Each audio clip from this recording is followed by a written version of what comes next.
முருகனும் சூரபத்மனும். ஒரு காலத்தில் அசுரன் சூரபத்மன் தன் பக்தியால் பெரிய தவம் செய்தான். அவன் கடும் தியாகத்துடன் சிவபெருமானை தியானித்தான்.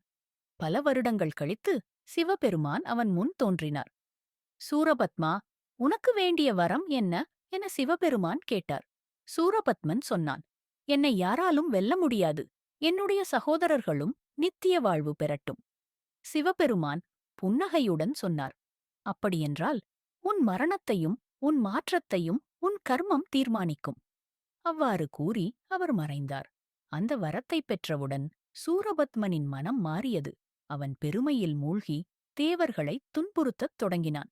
இடம் இடமாக கோயில்கள் எரிந்தன, பூமி நடுங்கியது, வானம் மூடுபனியில் மூழ்கியது. தேவர்கள், விஷ்ணுவும் பிரமனும் அனைவர் சேர்ந்து சிவபெருமானை நாடினர். அவர் கண்களில் இருந்து தீப்பொறிகள் பறந்து அதிலிருந்து முருகன் பிறந்தார். அறிவின் ஒளி, அன்பின் ஆயுதம், கருணையின் சக்தி. சூரபத்மனுடன் யுத்தம். முருகன் தன் வேலுடன் சூரபத்மனின் அரண்மனைக்குச் சென்றார். அவனை சமாதானப்படுத்த முயன்றார். முருகன் சொன்னார், சூரபத்மா, உன் வலிமை பெரியது. ஆனால் பெருமை இன்னும் பெரிய ஆபத்து. இந்த பிரபஞ்சம் உன்னுடையது அல்ல, கடவுளின் தாய்மை. ஆனால் சூரபத்மன் சிரித்தான். நீ யார்? சிறுவன். என் வலிமையைப் பார்த்து பயந்து ஓடு. முருகன் சிரித்தார்.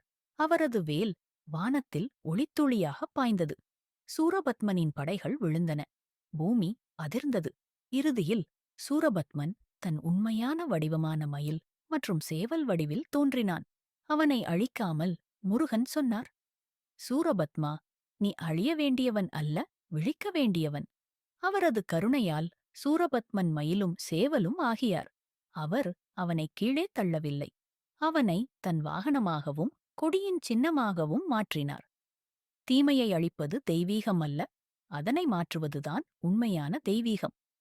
முருகன் நமக்கு சொல்லுகிறார், அறிவும் கருணையும் சேர்ந்தால் தான் உண்மையான வலிமை பிறக்கும். அவர் ஒரு போர்வீரர் மட்டுமல்ல, மாற்றத்தின் ஆசிரியர். ஒவ்வொரு மனதிலும் இருக்கும் அகந்தையை அழித்து நம்முள் உள்ள முருகனை விழிப்பதுதான் இந்தக் கதையின் உண்மையான அர்த்தம்.